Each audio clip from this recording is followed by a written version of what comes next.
بسم اللہ الرحمن الرحیم۔ نیب کے ملزمان جن پر 1200 ارب روپے ملکی خزانے سے چوری کا الزام تھا، ان چوروں نے خود نیب کے قوانین بدل دیے ہیں، جس کے بعد 1200 ارب میں سے 1100 ارب روپے کی کرپشن سے یہ کرپٹولہ بریالزمہ ہو چکا ہے۔ نیب کے قوانین میں ترمیم کا اطلاق 1985 سے ہوگا، کیونکہ یہ کرپٹولہ فروری 1985 سے سیاست میں آیا۔ اینکر طلعت حسین کے ٹی وی شو میں موجودہ وزیر توانائی خرم دستگیر کے منہ سے سچ نکل ہی آیا کہ اگر ہم عمران خان کو نہ نکالتے تو اس سال کے اینڈ میں ہم سب نااہل ہو کر جیل کے اندر ہوتے۔ عمران خان 100 نئے جج بھرتی کر رہا تھا، یعنی مہنگائی مکاؤ مارچ تو صرف ڈرامہ تھا، اصل میں اس کرپٹولے کا حقیقی بیانیہ اپنے آپ کو جیل سے بچاؤ تھا۔ ایسٹس بیونڈ مینز کا قانون، جو پاکستان میں 1947 سے ہے کہ پبلک اکاؤنٹ ہولڈر کے پاس اگر آمدن سے زیادہ اثاثے ہیں تو پبلک اکاؤنٹ ہولڈر کو ہی بتانا پڑے گا کہ یہ پیسے کہاں سے آئے ہیں۔ یہ قانون اب بدل دیا گیا ہے۔ اب نیب بتائے گا کہ یہ اثاثے کہاں سے آئے ہیں۔ آمدن سے زائد اثاثے رکھنے والے کرپٹ حکمران بچ نکلے ہیں۔ فیک اکاؤنٹ سے ریلیٹڈ سیکشن 9A-5 میں ترمیم کر دی گئی ہے۔ شہباز شریف نے باہر سے 8 ارب روپے کی ٹیٹیز کروائیں۔ پاپڑ والے چینی والے کے اکاؤنٹس میں ریمیٹنسز منگوائیں، جو لوگ کبھی بیرون ملک نہیں گئے۔ آصف زرداری نے بھی ریڑھی والوں کے اکاؤنٹس میں جعلی ٹیٹیز کروائیں۔ اومنی گروپ کے فیک اکاؤنٹس میں زرداری کے اربوں روپے پڑے ہوئے ہیں۔ انہوں نے سیکشن 14 میں ترمیم کر دی ہے، یعنی فیک اکاؤنٹس میں اربوں روپے آنے کے بعد باہر بھیج دیے جائیں، اس پر کوئی بات نہیں ہوگی۔ جو رہ گیا ہے صرف اس پر بات ہوگی، چاہے 100 روپے ہی بچا ہو۔ سیکشن 14 میں ترمیم کر کے ملزم سے اثاثوں کی منی ٹریل دینے کی ذمہ داری ختم کر دی گئی ہے۔ اس سے مفرور نواز شریف کے تمام کیسز ختم، یعنی انہوں نے کرپشن کو قانونی طور پر لائسنس دے دیا ہے۔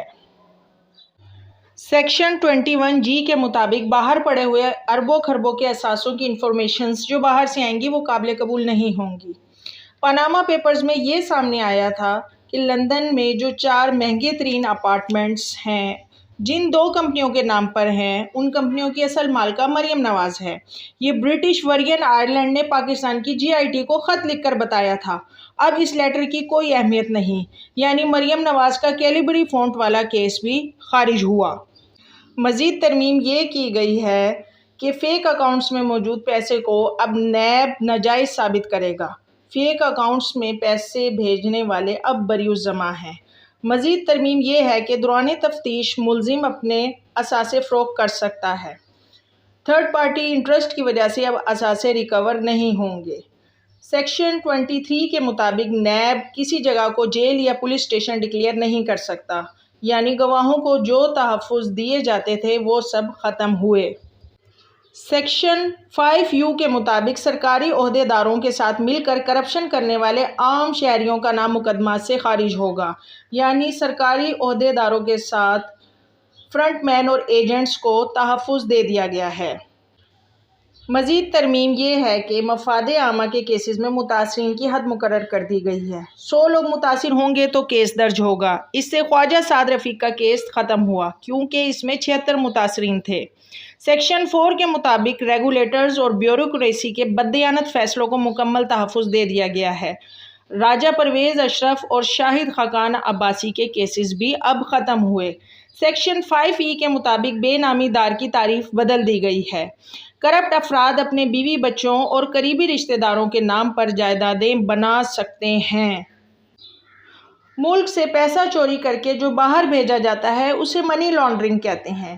منی لانڈرنگ کو نیب سے نکال کر FIA کے انڈر کر دیا گیا ہے، اور FIA وفاقی وزیر قانون منشیات فروش اور ثانیہ ماڈل ٹاؤن کے قاتل رانا ثناء اللہ کے انڈر ہے۔ فائنلی نیب کو صدر کی بجائے وزارت داخلہ کے انڈر کر دیا گیا ہے۔ نیب کی خود مختاری ختم کر دی گئی ہے۔ اب رانا ثناء اللہ نیب کو کنٹرول کرے گا، جو کریمنل بیک گراؤنڈ رکھتا ہے، جو منشیات فروشی کے مقدمے میں ضمانت پر رہا ہے، جو ثانیہ ماڈل ٹاؤن میں 14 معصوموں کا قاتل ہے۔ اس ملک دشمن کرپٹولے کو لانے والے ہینڈلرز ہی اس تباہی کے اصل ذمہ دار ہیں۔ انہیں تاریخ کبھی معاف نہیں کرے گی۔ یہ ملک کی معیشت کو ڈبو کر ایٹمی اثاثے گروی رکھوانا اس کرپٹولے کا منصوبہ ہے۔ پاکستان قیامت تک قائم رہنے کے لیے بنا ہے۔ یہ صالح علیہ السلام کی اونٹنی ہے، جو اسے نقصان پہنچائے گا اللہ اس کو نشان عبرت بنا دے گا۔ قائد اعظم نے فرمایا تھا کہ زمین پر کوئی ایسی طاقت نہیں جو پاکستان کے وجود کو ختم کر سکے۔ اس وقت سب سے زیادہ نااہل، کرپٹ، اسلام اور پاکستان کا دشمن ٹولہ حکومت چلا رہا ہے۔ حدیث کا مفہوم ہے کہ جیسی عوام ہوتی ہے ویسے ہی حکمران ان پر مسلط کر دیے جاتے ہیں۔ یا اللہ ہمیں معاف فرما دے، ہمیں سیدھے رستے پر چلا، اسلام اور پاکستان سے محبت کرنے والے لیڈرز عطا فرما۔